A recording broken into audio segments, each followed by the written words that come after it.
There have been many advances in digital cameras over the last 2 decades. But what about image quality? In this video, I will be comparing image quality from the 2008 Nikon D700 to the 2014 Nikon D810 and the 2023 Nikon Z8. All three are full-frame digital cameras. Now, we're going to look at some images, but before we do, let me just take a minute to explain a little bit about my testing method, and I will explain more of that as we look at the images. I use the same lens for all the pictures you will be looking at, a 70-200 Nikon f4 autofocus zoom. On the Z8, it was mounted on the F to Z adapter. I took incident light readings. I did not rely on the built-in meters on the cameras. All the cameras were set in manual mode. All the cameras were set for standard picture control. I shot in RAW, converted the images in Lightroom, and in Lightroom preferences, I selected Use Camera Settings. So I'll explain more about this as we view the images. So let's go look at the images. Okay, here we see images from all three cameras, okay? They were shot exactly the same. I took an incident light meter reading. There are two LED lights set for daylight for 5600 Kelvin. And as I said, the exposures were the same. Left to right, it's the D700. In the middle is the D810.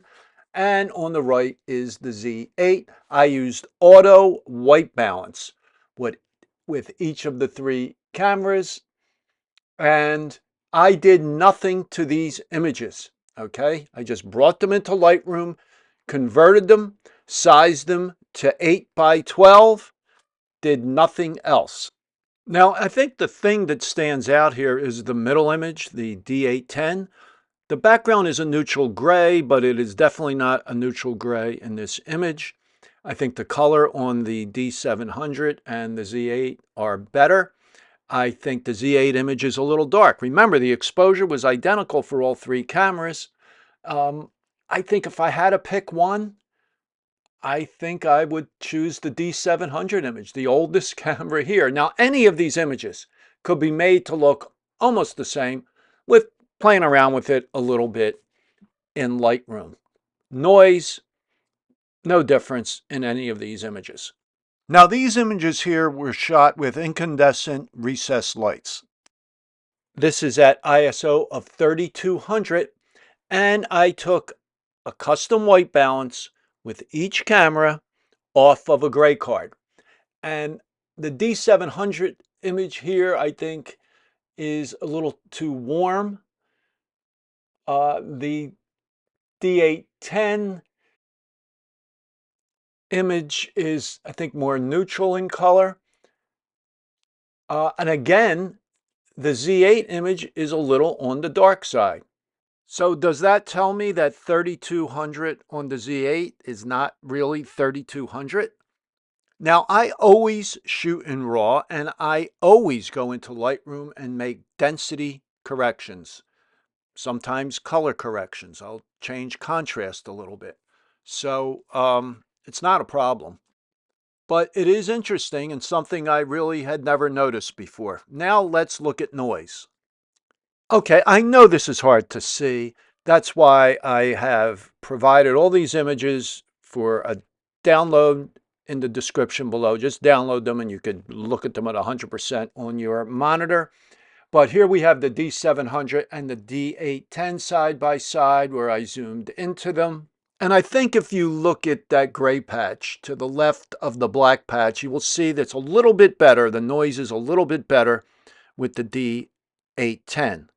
And high ISO noise reduction was set to normal for all three cameras. And now we're going to look at the D810 and the Z8 kind of zoomed in. And I think there's a slight improvement in noise with the Z8.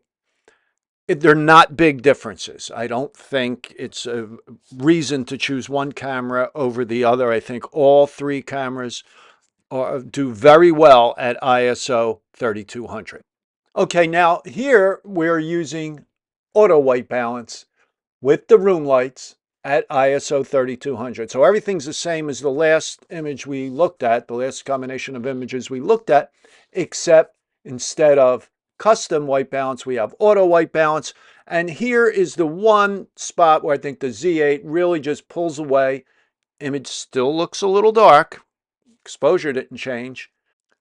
But the auto white balance on the Z8 is definitely better. But you have more options. You have options to keep the yellow in or to provide a more neutral balance. So I think that's probably why the Z8 image looks better.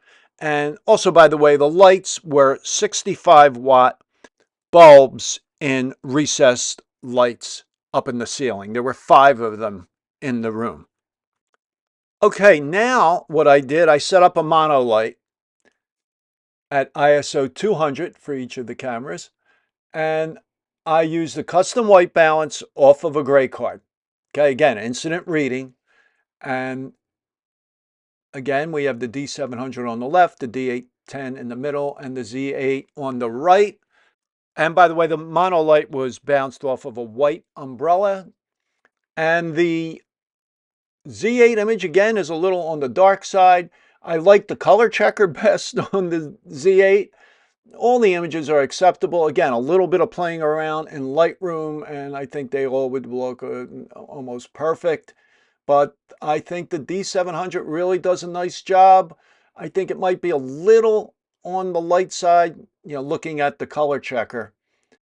But again, look at the images, download the images that I'm providing, and make your own judgment. And I really appreciate it if you would let me know what you think. Okay, finally here we're going to look at 3 images of this little setup with some Christmas decorations and some silk flowers. And the top left is the D700, top right is the D810, and the bottom image is the Z8. And I know I keep saying this, but again, the Z8 image is a little on the dark side. Again, the exposures were identical for all of these images. Again, these were shot with the LED lights as earlier at 5600 Kelvin. Custom white balance. Exposure was set with the incident meter. Again, nothing else changed. And I think they're all pretty close. The most noticeable thing, I think, is of course, the Z8 image being a little darker. And here we're kind of zoomed into the color checker.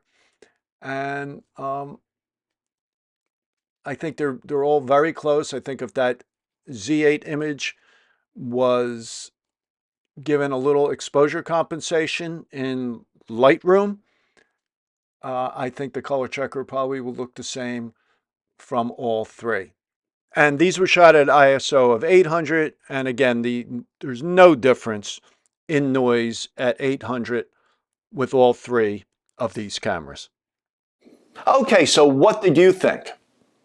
I feel the images were very close with respect to color and noise. Yes, there were differences, but they weren't huge. The only big difference would be in the image shot at 3200 with tungsten lighting, with auto white balance, and in that case, the Z8 image was far and away the best. But other than that, I feel they were very close. And I think that's pretty amazing considering that the D700 is over 17 years old. Now, if you don't look at image quality, there are many differences between these cameras.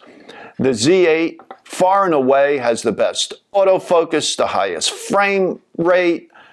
It can be shot in silent mode where you don't hear anything. There's no moving mirror. I mean, there's so many advantages to the mirrorless camera. But image quality, it's not a big difference. So if you're just looking for a camera that's going to give you excellent image quality and you're not a professional sports shooter or wildlife shooter, I think the D700 is a great choice, especially at the price you can find it at today, under $400 for a body in excellent condition. So again, let me know what you think. I'd love to hear your comments. Leave them in the comments below. I'll try to respond to all questions and comments. And also look in the description below for a link to these test images, and you could download them, view them yourself, and see what you think. So if you enjoyed this video, please give it a thumbs up and subscribe to my channel. I publish a new video every Wednesday morning at 11 a.m. Eastern Time. So thanks for watching, and I will talk to you soon.